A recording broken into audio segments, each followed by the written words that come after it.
What's going on, everybody? I'm back at it. I got another broken part with the 2012 Ford Focus SE with a 2.0 liter automatic.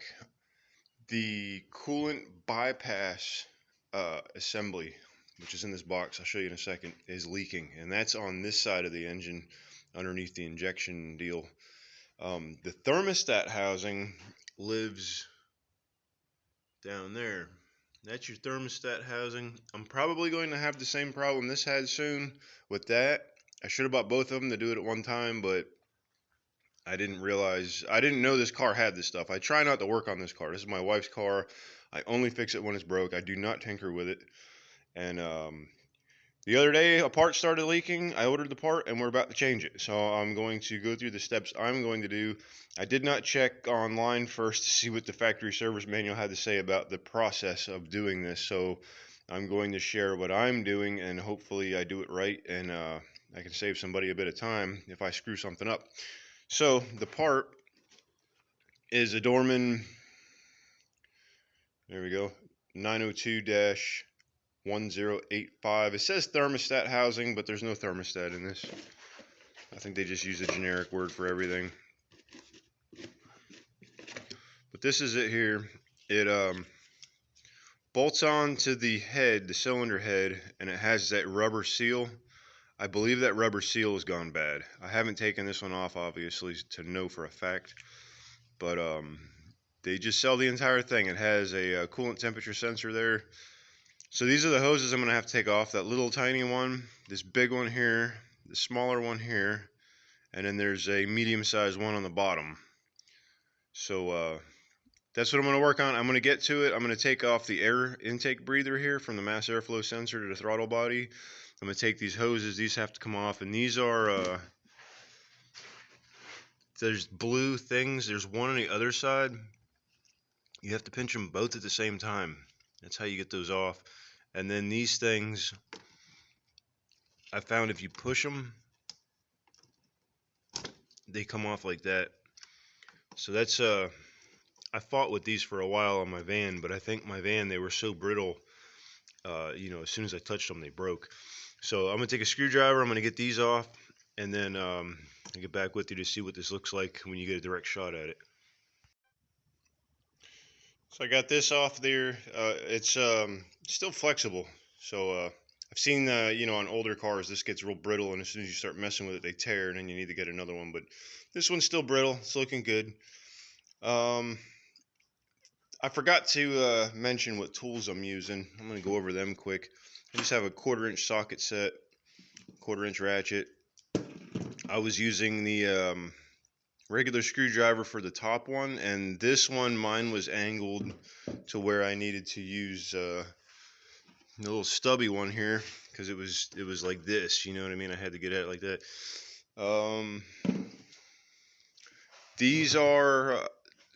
These have those constant pressure, what do you call them, hose clamps.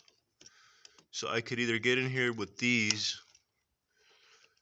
Of course, they're at a weird angle. These have the jaws are cut specifically for this style, and these clamps, when you get in here, let me see that little tick right there, that little notch. That's meant when you open it, it will stay open. So if you can squeeze it enough, see that it captures itself, and then you can just get this out of the way. And then when you want to open it up, see it has a slot here up top. I'm dropping the pliers. You put a flathead screwdriver in here and push on it. That releases it to pop it back open. But for now, that's what I'm working on. I gotta get that one. This one, it's the same style, but it's made different. Can I get you down in there? Oh no. Pressing the. So what I'm gonna do next, there's a bracket right here holding this little vacuum diaphragm in. I'm going to take this one bolt out because that holds all this stuff in place. Then I can kind of pull that up, get it out of my way, and I can start getting to the rest of these clamps. And then ultimately there's 4 little screws that hold it on the base. one that you can't see it. All right, there you go. Well, shoot. Those, that's what holds it in. Fairly easy, straightforward, simple job. I'm gonna have some coolant come out and fall on the ground, but you know, I'm in my garage at home. I don't even have a pan underneath this, so I'm just gonna let it go. But you know, at home you might want to take care and clean this stuff. I am gonna mop it. I'm gonna start it up, get it out of here, and mop it up so the animals don't get to it.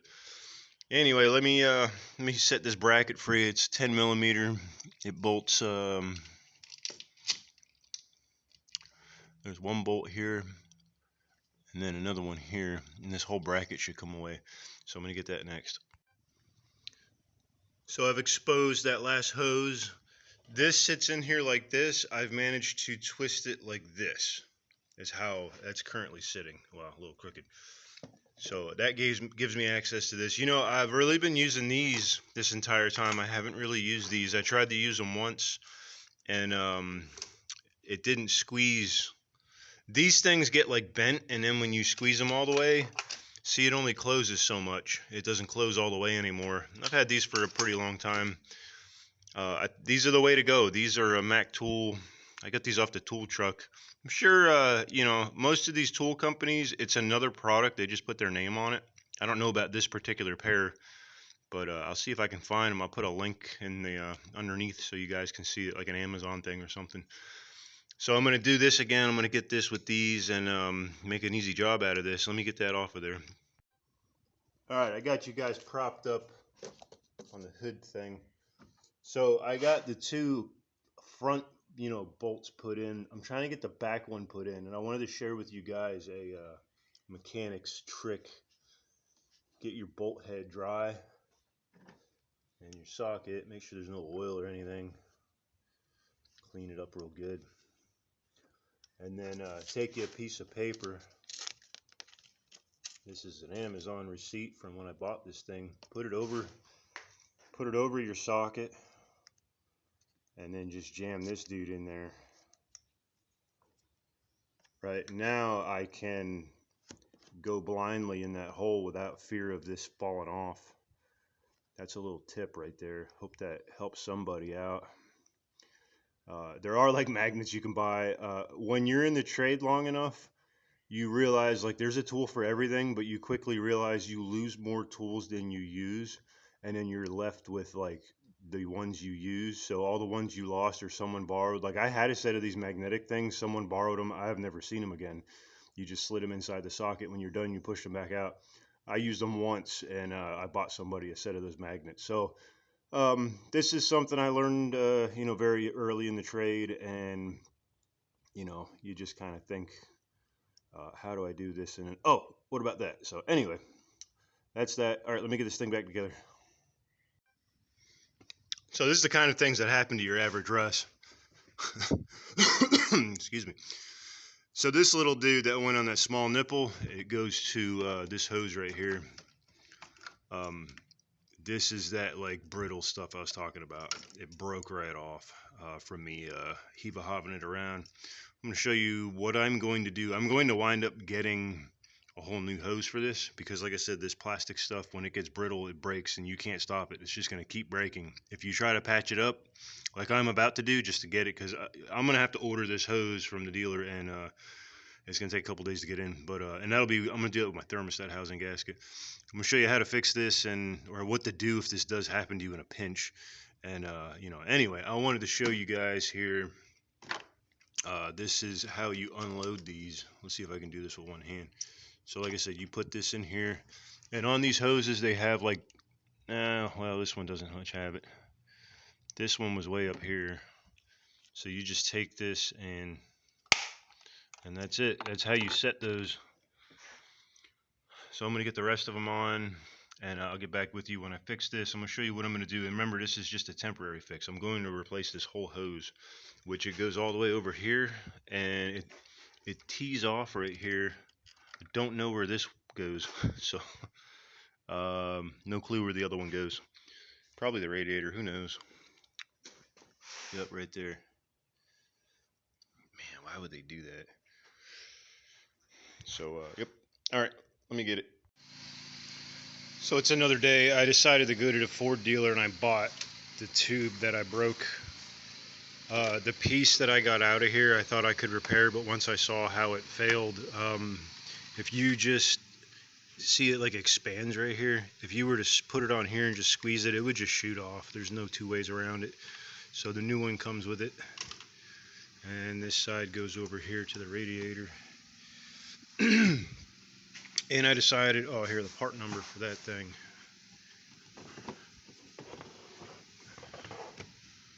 There you go for you video pausers. I don't know why this phone don't like to focus. Sorry about that. Okay, anyway, I also decided to get the thermostat housing, which you could get the Dorman part. I just got this because I was there, and I haven't had a failure on this yet, but I know this is a common failure. So I took the headlight out, and that pretty much gets you a straight shot right in there.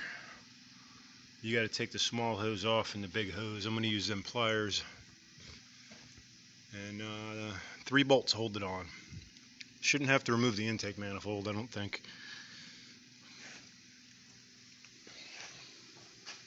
Getting a roof put on my house, so that's what all that noise is out there. Alright, let me get to it. Alright, so I found these parts here. See how this is made? It's actually a metal insert in there, and I guess it's like heat shrink down. I don't know why this ain't focusing, I'm sorry. Anyway, this is I cut it to get it out because I wasn't going to use this, but once I saw this and how it dramatically shrinks down, you know, you couldn't really get a good tube on there. So I don't think this part was like 40 bucks. It wasn't bad, but anyway. So you got this one that goes to that thing that I replaced earlier. This one here, you just squeeze these things and pull on it, and then the other one, I took this headlight out too just now. It goes in right here. So that's this piece. That's this piece, and then it has a couple of like these little deals you just pull it out of, which that isn't there. This is it here, and then it just gets routed around. I got the new one laying on top of the old one. Anyway, that's it right there. That's all it is. So don't let that be a headache for you. Just spend a little extra cash and replace the darn thing.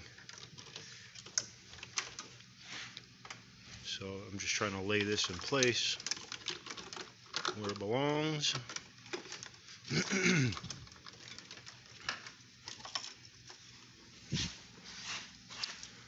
And then all you got to do is just plug it in, click.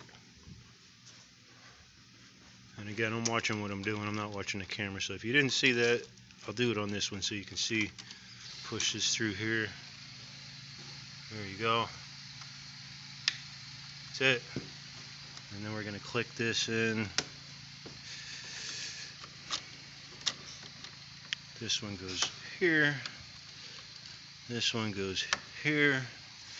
Then this one I'm going to have to hook up. I messed up, didn't I? It goes on top, not on bottom. There we go.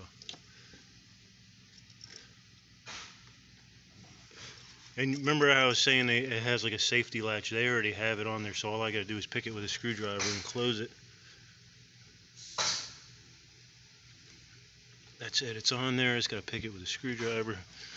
And then that piece I was wondering what the heck was. I guess I pulled this out. This is like the vent for that hole in the transmission. This piece here. This is like the vent for the transmission. So when I yanked all this, I must have pulled it out. But that's what that is. There it is. So when you put the throttle piece back in the boot, just make sure that's down in there, so you don't get no dirt in there. That's the whole point of this thing. I think that's it for this piece, other than I got to do the clip. But I'm gonna get into the thermostat housing here in a minute, and we'll check that out. And there we have it. The way this thing sits is on here like this. That one bolt kind of sticks out. I had to use the paper in the socket trick to put it back in. And of course, taking it out, I dropped the bolt down on the, I still have the splash pan underneath. So I had to fish it out with a magnet. But we got it on there. It wasn't that bad of a job. It was, 15 minutes maybe. Take the headlights out. That's the key to that. I was going to take the intake manifold off. That would have been a mess. I wasn't really in the mood for that. So I'll put these headlights back in. I got to go get coolant. I don't have coolant. And that's it. We'll get her going. And there we have it, all back together. Top it off with your favorite flavor. That's what I put in mine. Run it up to about that line right there. Bring it up to temperature and make sure you ain't got no leaks. Hope this can help somebody. Catch you on the next one.